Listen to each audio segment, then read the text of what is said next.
everyone. Welcome to the Woolly Wonka Fibers podcast. My name is Anne, and this is a podcast about my spinning, knitting, indie dye and design businesses, a little bit of sewing, and just some general crafty goodness. Today is Sunday, August 28th. I hope you all are doing well.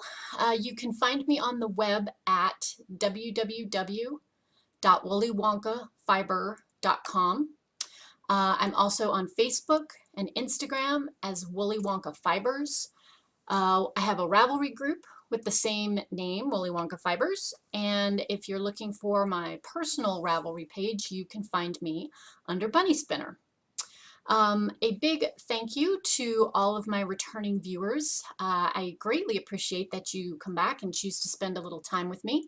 And if you are a brand new viewer to the podcast, thank you for checking me out. I hope you find a reason to come back and visit with me again. So how is everybody? You're good? All right. I am good here at this end. I am so happy that we are seeing the back end of summer, that it's still warm but not stinking hot out, and that we're starting to get that nice, cool, crisp feeling in the mornings. We had a couple of mornings actually this week where it was in the upper 40s at the house when I got up, which felt so good. You know, I got up and pulled on a sweatshirt, and hot tea sounded really good. All of those good precursors to fall. So I'm really happy that that's happening. I'm not a hot weather summer person, so I always look forward to the advent of fall, even more so than many other people do. This morning I am drinking a lovely blend of tea that I got in a swap. That's an Earl Grey with a little bit of lavender to it. It's not overpowering, it's just enough that you get that little floral flavor of the lavender up above the sort of citrus of the bergamot in the Earl Grey. Really good tea. Kind of bridging that gap from summer to fall. So a few things to kind of get off my plate. I wanted to talk to you guys. I've been really remiss because I've had this issue now for I think 2 weeks, and I have not shared it with you. I'm trying to flip through to my pattern, but anyway, the 20th anniversary edition of Interweave Knits, the fall 2016, is out. If you have not picked up a copy, this is under the new editor, Megan Babin, who I really like Megan's aesthetic sense of things. It reminds me a little bit of when Pam Allen was editing the magazine. But at any rate, and I'm not just saying I like Megan's design aesthetic because she chose one of my designs to go in it, but obviously the girl has good taste, right? So this particular sweater is in the issue. It is a unisex sweater. It has a patterned yoke and some patterning at the sleeves. The rest is stockinette. It's knit in the round, really, really minimal finishing. Just the underarms is all you have to finish. This was knit in Harrisville, Shetland, but you could use any fingering weight yarn. And this is part of the, I want to make sure I get it right because I think the name changed, the Cabin in the Woods sort of storyline. Each set of patterns kind of has a theme, and that this particular one is Cabin in the Woods. So kind of a fun Fair Isle project. If you are relatively new to stranded knitting, this would be a good one because you don't have any steeks to worry about. There's not really any shaping. Everything is pretty straightforward. The yoke pattern itself, there's not a lot of long strands. The motifs are pretty small. And if you start with your sleeve, you can use that as your gauge swatch. Yeah, just a fun project. I really enjoyed being a part of this issue. If you haven't picked up a copy, you can go grab yourself one of those. I believe the patterns are also available for download now on Ravelry, which they didn't used to be, but they are now. So kick off the fall. There's lots of other good projects in this. This cover sweater is a nice basic. There's a few other things in here I would knit too. I really like this cardigan by Linda Marvang. It's I think it's called Kath cardigan. It's got a lace panel back and a shawl collar, but it's dressy it's not like oversized into kind of grandfather-y cardigan-y. Not that I don't wear those, but it's nice to have something a little more upscale if you want to wear it with something other than jeans. So anyway, just passing that info along if you are interested in some good fall sweater patterns. Let's see. Next, I wanted to let you guys know ahead of time a couple of things that are coming down the pike for September and October. September and October, I will be having a sock yarn sale in the shop. It will include anything that you could make socks with. So for instance, like the singles fingering weight yarn is not going to be discounted because you can knit socks with it, but they're not going to hold up for wear. So the things that will be discounted will be my Caradwin sock, my Rhiannon sock, the A. Artin sock, and the new Barrel sock. That's the Targhee nylon duo. So you'll have 4 sock yarn bases you can pick from. It will include both in-shop orders in-stock orders in the shop as well as custom orders. Keeping in mind that I will be away for a little bit in September to vend in Salida and then go up into Yellowstone, but I will get you your sock yarn as quickly as possible. 15% off, and like I said, it will include those 4 sock yarn bases. The coupon code that you'll need to enter when you check out to get the discount is FALL15. 15, FALL 15, and that will get you your 15% off.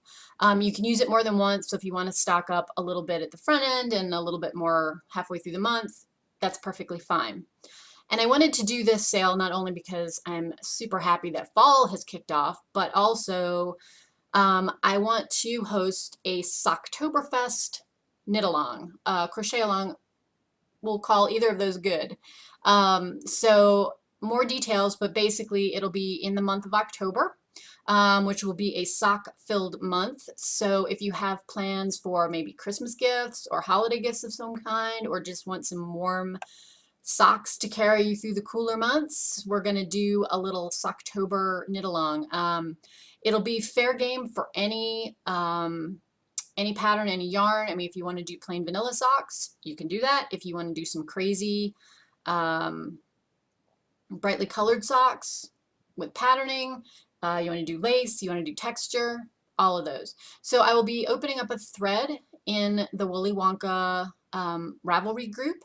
So if you would like to join in there, it's kind of a no pressure thing. It'll just be knit socks in the month of October. And hopefully we'll have lots of finished objects and things people can share. So with that, my last little kind of tidbit, I wanted to let you guys know I have 2 new colors for fall. They are limited edition colorways. They will be available September and October for order.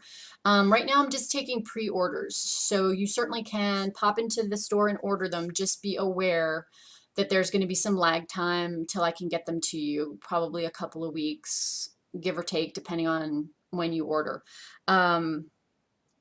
Oh, and you know what I forgot? Also included in the sock yarn sale is the Aran Road, the sparkle base. Not the gradients, but everything else that's of a regular skein will be included. And I will have more things posted in the shop when I get back from vending at Salida, the 8th and 9th, is that right? 9th and 10th of September, because I'll bring any leftover stock back and I'll pop that in the shop. But like I said, if there's something that you love, you can apply the coupon to custom orders too. So anyway, new colorways. I have to thank my friend Joy for prodding me with the stick. Joy's favorite holiday is Halloween at the end of October, and she's always like, Have you dyed anything? How about now? How about now? So I worked up 2 new colorways. So these are for you, Joy. Just saying. The first one is Potions. This is on the Caradwan sock base. It is a blend of a really dark, dark green, black, a brighter green, kind of almost acid green, and then pumpkin orange. So this is a hand paint. It's got some sort of speckle dye qualities to it. It's sort of a blend between a hand paint and a speckle dye. You can see there's some little ticks of color in there. So this one would be great for a pair of just plain vanilla socks. And then the second colorway that I developed, now this one will not be available with the sale, the first one will, is a new gradient called Oktoberfest. And it is color, the outer colors are, well, all the colors are a little washed out on this. I will put a better photo in the shop so you guys can see the colors better, but it's a kind of, this is actually a sort of golden pecan color, and then there's a Macintosh apple color, a darker grape color, and then this pine green on the outside. It really does not like those colors. All right, I will put a photo on the listing that has a better representation of this. So it's a 4-color shift gradient, and so those are available as well on the Erin Road base. So I think that's it for kind of administrative shop talk stuff. Let's move on to some fun finish things. I am wearing a brand new pattern release, just released Monday the 29th. This is my Blackberry Stole, which I did for the Yarn Guys. They have this as their September kit in their shop. Let me see. Let me hold something up behind this. It looks like the light is. Let's see if that helps. Yes, that helps. So this is a cabled stole. It's a very long rectangle. It has 2 panels of this larger kind of heart-shaped and berry blossom motif. And then it has a kind of rambling vine pattern to it. There's 4 sets of these across the entire width. So I knit this with my Nimue sock. It is 2 full skeins, and it is just long and thin. But let me stand up and see if you guys can. There, that's actually a pretty good representation of the cables. Can you guys see that? It's knit in the colorway is Blackberries,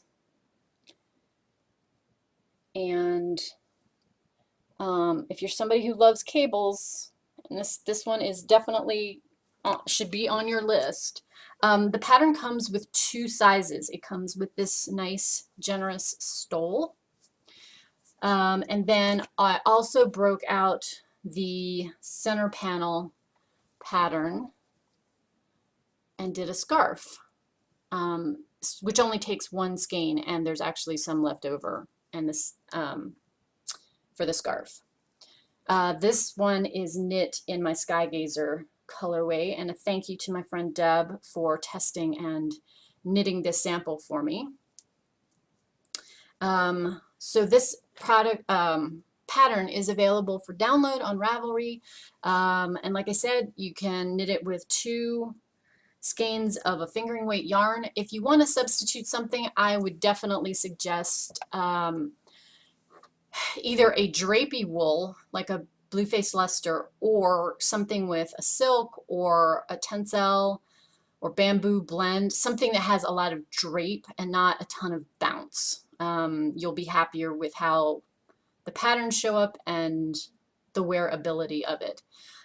So that is ready to go, brand new, hot off the presses. You can download your copy on Ravelry if you're so inclined. I think the guys have been selling a lot of the kits, so I think it's probably a very well-themed fall feeling project. I like anything that's got that much silk in it though. It just feels great to wear, even with short sleeves and certainly up around your neck. And if you wanted to get going on your holiday gifts, one skein project, can't be beat, right? Get it done, put it in the box, be ready for when December comes. Okay, so that, it was kind of my finished object for this week. And the scarf, which is not my finished object, but at least you guys can see the sample. So I decided this week not to put another pair of socks on the needles. I'm trying to see how much progress I make on my coffee date shawl, because I was thinking, depending on how far along I get, it might be big enough that I'm not going to want to take it when we go on vacation in another 2 weeks. It might be easier to take a whole bunch of socks. And my husband's probably cringing right now thinking, oh God, she doesn't have a large enough project to keep her busy for a week in the truck. But I would take several pairs of socks. So for right now, my only real work in progress is my coffee date shawl. So the pattern is by CC Allman, and I think I was somewhere in this block last time I showed it to you. Again, this is knit with 3 colors of fingering weight. This is using my Caradwin socks. So I've got Fanny Price, Low Tide, and Unicorn. It's the white one. And so since we last chatted last week, I finished this section, and then I did 1, 2, 3, 4, 5 more sections. Each section, and there's 3, has a 6 pattern repeat. So I have this pattern to repeat down here to finish off the second repeat. And you can see this is already a decently sized shawl. I'm loving how all of the colors work up. I adore this speckle dye, this unicorn. I just love it. I think it's wonderful. I may need a sweater out of it at some point. So my plan is to just work on this week, you know, in my relaxation knitting time, and see how far I get. I'm not gonna podcast next Monday. It'll be so instead of podcasting on the 5th, it won't be till the 6th. So we'll see, because I have that extra weekend day in there. So I don't know. We'll see. I don't think I'll get it finished because these rows right here. Sorry, guys. These last rows that I've been working on are already long ones. You know, they take a while to complete. And so with the shaping, you're adding a fair number of stitches every single time that you work one of these bigger sections. And so, you know, for me to get this completely done, I don't know that that's realistic, but I definitely will get some good knit time in on it. And I'm really enjoying this. It's a nice, relaxing knit. You know, there's just enough interest because there's the different patterns that you're shifting through for the colors. Keeps you interested and occupied. Totally lost my train of thought. What was I going to say? Oh, so this is part of the Coffee with CC knit along that Jilly at the Knitting Broomstick is hosting. And so I have this project, and I believe it's 2 pairs of socks left to do. And so if I don't take this on our vacation, on our little tour to Yellowstone, I will take one of the other pairs of socks with me, which are textured but not too difficult socks. So I'll let you guys know where I shake out on that next time I talk to you. The other things on my needles, I guess this is technically an FO. I finished the sample project that I was working on for the shop. That's a lace cardigan. It's finished, it's blocked. I took photos, wrote the pattern, graded it off to the TE, and my test knitter, I sent her yarn this week. So that's done. I just can't show it with you till we're back from vacation. And so I have put another, I put a small project on the needles. I put half of a tam cowl set that I'm working on. on the needles, and I finished the hat portion of it. So I just have the cowl section to knit, and I'll probably take that as a travel project because it's fairly straightforward. And so I went ahead and put another garment that's a design project on the needles. So that's what I'm working on kind of as my focused project right now. So I do have more than just this on the needles, but nothing I can show you. Let's see. So that's all of the works in progress. Spinning. You know, I realize that I'm handicapping myself because really when I am spinning really thin singles for every single project, I just do not, I'm not being, oh look, here's a new skein, here's a new skein. I am not cranking through stuff as fast as I am doing my weekly podcasts. So I do not have a finished skein of yarn to show you guys this week. What I do have is the finished singles for Indian Corn, which is from Fat Cat Knits. It's a superwash merino nylon blend. And I have both bobbins of singles done. And so when I get done recording today on Sunday, I'm going to go upstairs and ply these together, or at least start plying these together. These will be socks when I get there. And this braid was out of my Spin the Bin project. So that one will be done hopefully today, at the latest tomorrow. And then I wanted to at least show you what I'm putting on the wheel next. I think this is a gorgeous fall colorway. It's got that bright yellow in it. It's got kind of a chocolate brown. It's got that bluish black colorway in it and kind of some burgundy wine colors. This next color is very springy, but it's in my bin and I want to get it spun up. This is another Fat Cat Knits braid. Here's Jenny's tag. It's also a superwash merino nylon blend, so this one's going for socks.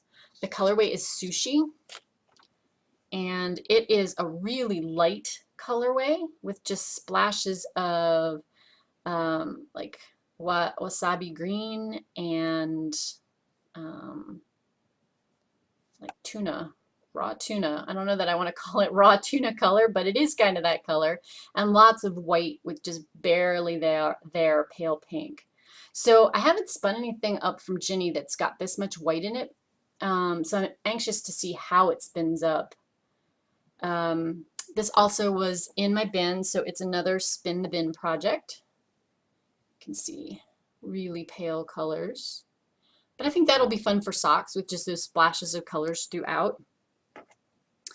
So that's what's on my wheel next when I get to that point sometime this week. So I'll start that, but again, I'm spinning this fairly fine because I know I want to make socks out of it.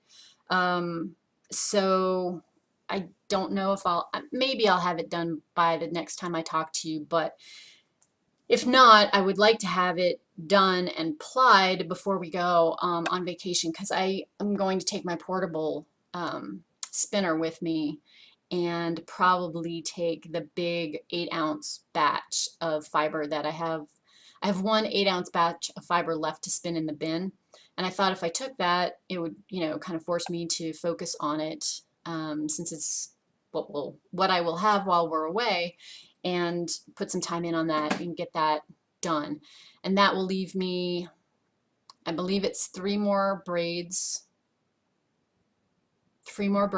and one small set of bats that are just about 2 ounces, so they're not even a full 4 ounce go. Okay, so that is spinning. As a footnote, if you follow any of my Ravelry pages, I had thought I was probably going to get 50, no, I hadn't thought. My hope was that I was going to have 52 spins, meaning 52 finished skeins of yarn in 52 weeks this year. And I already know that that's not going to happen. I really don't spin that much that's heavier than a DK weight, and I rarely spin anything that's even sport or DK weight. Almost everything I spin is light fingering or fingering. It's just, it takes a while to get through that. And It's it's been a little more hit or miss over the summer. Right after my surgery, I did not really feel like sitting up in that position I needed to in order to spin. And so as a result, I had several weeks where I kind of got out of the habit. And so I kind of know I'm already behind and I'm spinning things finally. I don't think I'm going to get caught up. But that's okay because my big push was the Spin the Bin project, which I know I will get finished. And I certainly will spin after I get through the Spin the Bin project. Um, but I think I'm also going to wind up rotating some other sewing crafty things into my normal weekly routine. So this is going to kind of segue us into the sewing part of my podcast. So if you're not interested in that, you're welcome to click off. I've covered all of the fun shop stuff and all of the knitting and spinning stuff. So we'll pop on into this world of sewing. I'm not sure why I was surprised, but you know how there are all of the crazy knitter things like podcasts about knitting and tutorials and YouTube and groups and knit-alongs and all of that kind of stuff. I'm not sure why I didn't clue into the fact that there was that whole world in the world of like embroidery and sewing and cross stitch. Hoo boy, there is. I totally fell down the rabbit hole of that this past week. And so I found some interesting groups. I found some interesting new podcasts, interesting to me podcasts that are just about cross stitch. And it's a totally different world than it was 15 years ago, let's say, when I kind of got out of it, kind of got out of doing cross stitch in a more focused fashion. The stuff that's out there, you guys, is just, it's just amazing. Things I didn't even know existed exist, like cross stitch fabric that now has gridding on it, so you don't have to count 100 stitches over. It's gridded in blocks of 10 or 20, and then you can steam or soak the finished piece afterwards and the lines disappear. I had no idea, none at all. So I'll get to some more of that crazy pantsness in a minute. How am I doing on time? Okay. I don't want this to be an hour-long podcast, so I'm trying to be judicious. So this week, I finished up this little ornament that I showed you guys last week. I added the red and green cording around the edges. I added this cute little button that's a little holly leaf, and then I backed it with the plaid flannel, which I think I had done last week when I showed you this. So anyway, this is a completely done, finished thing. So I finished this up. That is done. The next thing that I did this week was that I worked on this project, which it helps kind of with the color. It's going to be another ornament, obviously larger in size. This is the one that I did with the hand-dyed floss. It's from a company called Weeks Dye Works. And you can see here, even though this is all the same color, it's kind of tonal dyed. It shifts from a lighter green to a slightly darker green. And you can see that in the house, there's some parts of the red that are a little bit darker than others. It gives it kind of a, I don't know, slightly aged look. But anyway, this one is done in the sense that the stitching is done on it, and I just need to put a backing on it, and I'm going to make another little kind of hanging pillow-y shaped piece out of this one. So that's done, and that one I think is going to go to my parents. They just moved into a new house that isn't exactly this, but it looks very similar to this from the front. It's the brick with the I've forgotten what this kind of roof is called in architecture, but it's the kind of almost salt box look to it.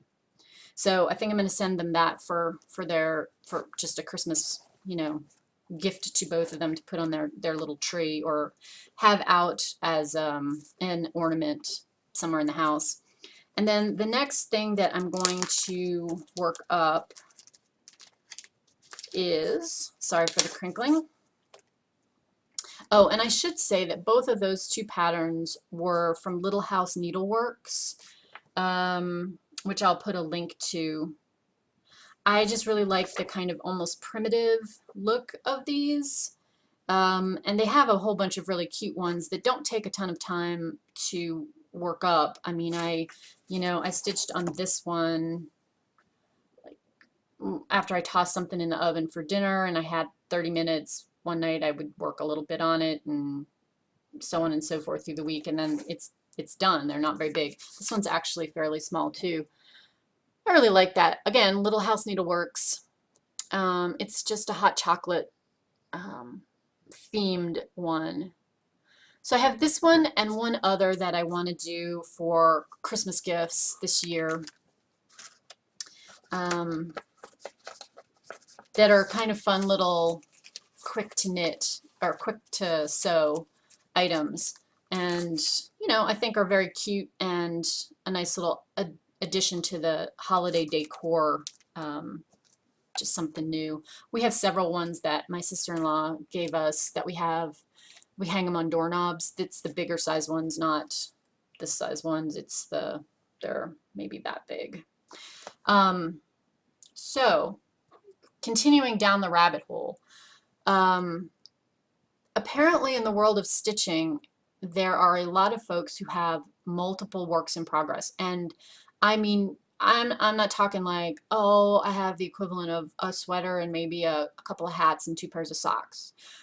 I'm talking literally over 75 projects going at once. And they have these amazing storage systems for all of this where they've got their floss sorted and they've got all these projects going, and they all have these very complex like rotational schedules where a big project comes out and they work on that for 1 month, and then at the end of the month that rotates away and they work on something else that's big, and then they're interspersing smaller ones in with them. Once a week I work on this particular project and the next day I work on something else, and they rotate stuff through. It's kind of mind-boggling. I can't even imagine doing that without some master spreadsheet where you know where stuff is and where the charts are. And so, while I love the idea of some of the sew-alongs that they have, I don't realistically think I want to have like 50 projects on the go. I already have a lot of time. Anything that you handcraft takes time. It's not a fast process. I mean, comparatively speaking, even things that are quick to make are not exactly quick. I mean, you still are talking a lot of hours that you put into something. And that's part of the joy of it, in my opinion. But it's also, to me, it means that I can't really justify having a gazillion stitching projects plus all my knitting projects plus my spinning projects. So I don't think I'm going to go down that road, even though it's very tempting, because it's the same thing with watching a knitting podcast. You see something and you're like, oh, I love that pattern, I want to knit it. It's very easy to get sucked into the I should just put it on my needles and knit it. Oh, I love that pattern, I want to stitch it, I should just go ahead and I've got the materials for it, I've got the supplies, there's no reason why I can't just cast on, or oh, there's a great big sale, I should order that stuff and then I'll have it. But I have to say that there is one company that I ran into in my travels that just absolutely took my breath away. And I like these. I think they're cute. I think they're adorable. I don't think they're breathtaking, but they are great for what they are. But this company, and I will link to it in the show notes, is called Heaven and Earth Designs. And I ran into it on one of the video blogs of someone who is a very prolific stitcher. She's somebody who obviously spends, you know, 5, 6, 8 hours every day stitching. So Heaven and Earth Designs, what they do is they take an actual piece of artwork and convert it into a chart. And so as a result, the charts are very, very detailed. And you know, I've got us, I want to show you guys, not the chart itself, but I just hold that thought. Let me grab the pieces of paper.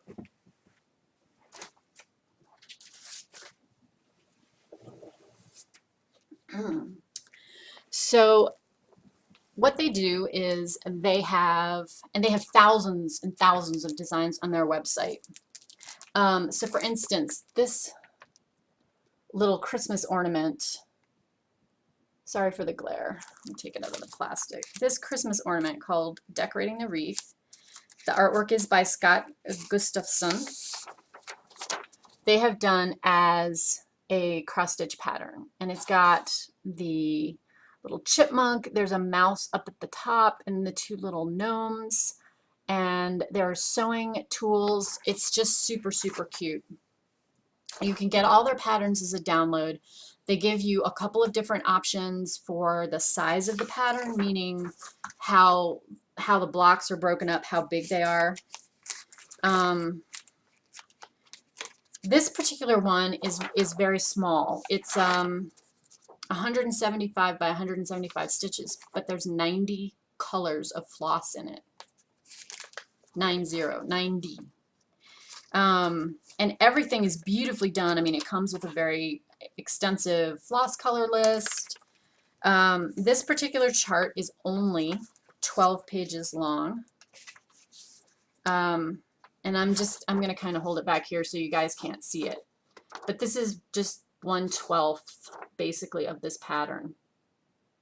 It's amazingly detailed, and they're gorgeous. I will let you guys wander through that via the link, but I did want to, because I succumbed. That's where this entire conversation is going. There were several designs that I put in my wish list, and maybe at some point I will pick them up, but these are long-term projects. Long-term. I mean, I could see this little one easily taking a year, maybe more. And this particular printout is not in any way, shape, or form going to do this design justice, but I will let you look at it. I will do a direct link specifically to this other one, which is where I fell the hardest down this rabbit hole. It's a design called A Stitching Shelf, and the artist is Amy Stewart. And it's a big piece. It's 725 stitches wide by 518 stitches tall. So if you work it on the recommended fabric that they have for it, it's about 30 by 20. It's a long rectangle. And this design, you guys, I just could not, like, I clicked into it and then I clicked out and I clicked back in and I thought about it, and I went away and I thought about it for like 3 days, and it just, I don't know, pushed all of my buttons. What it is it's a montage of ladies in various historical garments from Regency through Victorian, I'm going to say. There's maybe turn of the century, maybe Gilded Age, doing little stitchy things. The colors shift from a spring palette to a winter palette, so it's kind of seasonal.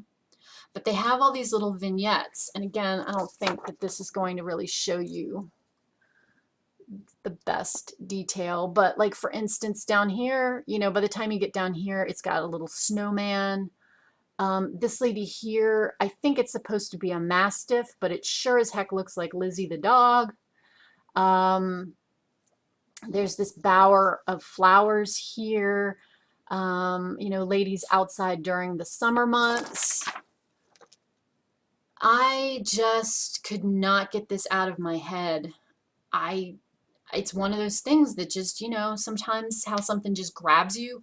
This grabbed me. This artist has a ton of different patterns created by the Heaven and Earth site, not just this one. There's several that look like this that have different themes. There's one that's kind of books.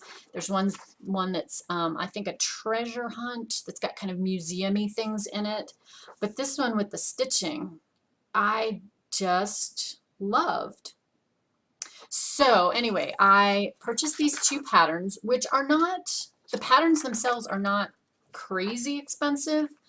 Certainly not for the amount of work that goes into them. I believe this particular pattern has something like 47 pages of charts. It might be more. 87 colors in it. You know, another very in-depth project, and certainly something that would take you longer than this little guy. So I went ahead and ordered. The site also has select ones of the patterns kitted. You can order a kit where they send you the fabric, the yarn, or the fiber, floss. I'll get the right word out there someday. Everything all ready to go, the floss all labeled. So I ordered one for this. I have a feeling it's going to take me well into the next decade, and I don't care. Even if I just do 100 stitches a day on it, I would be happy. Let's see, we can calculate out. Excuse me, guys. I did not mean to attack the video camera. Okay, so this particular pattern has 375,500 stitches in it. A lot of stitches. But anyway, so where I'm going with this is I suspect I may not be doing spinning as my primary focus relaxation project. I will still be doing it, but I don't think it'll be quite as focused as it has been. I am going to also start this little guy because I was thinking that it might be a nice switch off to do some of the really big version and some of this smaller version. And I had linen already that would work for the size of this little one. And I ordered with the other bigger pattern, I ordered the the pre-gridded version. But then for the Christmas ornament, I'm actually doing the gridding myself because it's not that bad. It's only 175 by 175. So each of those little red corners marks a 10 by 10 block, which corresponds then to the 10 by 10 block on the pattern. So this is not quite done. I'm going to probably finish prepping this today. I have some of the floss for this because I've been doing, you know, the other kind of Christmassy things. So I have, you know, I have some of the floss, but I don't have the 90 different colors that goes in it. But that's going to be my work on some this afternoon. I don't know if this is a good or a bad thing. You know, I certainly have enough keeping me busy normally. That do I need to add yet another slow-moving project? Probably not. Does it make me happy? Yes. So I'm going to go there. Like I said, I will put a link to the Heaven and Earth Designs website down in the show notes so you guys can wander through. Just take some time to look at the artwork. If nothing else, there's some amazing things in there that are just fun eye candy. There's a heavy predominance on the site of kind of fantasy, fairy, there's some steampunk kind of stuff. There's a lot of sort of mystical things there. I won't say there's something for everybody, but if you do click through and you think, that's not really for me, those are a little bit not my taste, the very first section is Art of the Antiquities, and that's worth a look through simply because there's pre-Raphaelite paintings, there's I mean classics. I think they have the Sistine Chapel, the ceiling of the Sistine Chapel charted. It's just kind of amazing to see what they've got in there. I mean, the projects are absolutely stunning.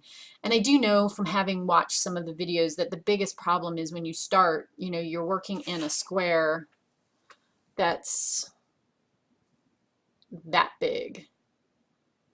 And there's 100 stitches in that square right there that's underneath my finger. Okay, so you've got 100 stitches going in there. It's very, very hard to see the big picture because you're working in like this size increment for something that's this size. And so it takes a while to even start seeing a pattern emerge that's anything other than the spots. I'll just show you guys this. I'm not going to tell you which pattern it's from or any specifics about it, but this is one of the 10 by 10 blocks that I broke out that I'm going to start with. And you can see from the symbol, that's just in one 10 by 10 block, how many different colors are in that. So, you know, I think it's definitely a slow progress. So I will keep you guys posted. I should have everything, like all the supplies and stuff, by the next time I talk to you. So I'll have those to show you with some pretty colors. And I don't know that I'll make much progress beyond, you know, getting this finished and ready to go when I get there. I guess I should also say this, I don't know if you guys can see, it doesn't like focusing really close, but this right here is a set of the little stitches that I did to make sure I like the coverage. Oops, let me turn it over. That'll be easier for y'all to see the crosses. So this is about 10 stitches right here.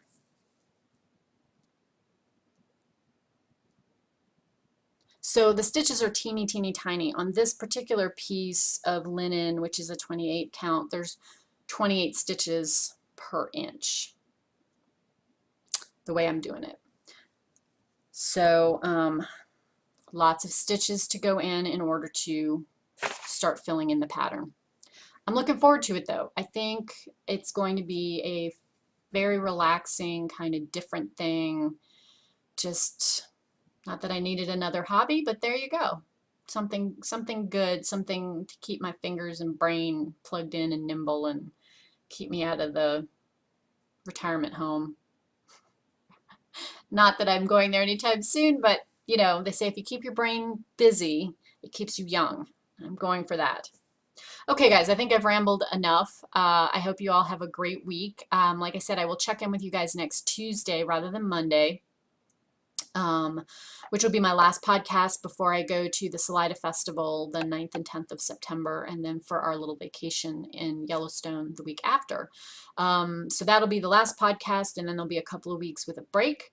I might do some quick video vlogging while we're on tour, but there won't be a kind of organized, one is calling this organized, podcast for at least a couple of weeks. So I'll have a bunch of stuff to catch you all up on once I get back.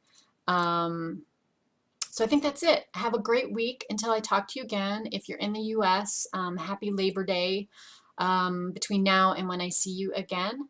And have a very happy, crafty week. Take care. Bye.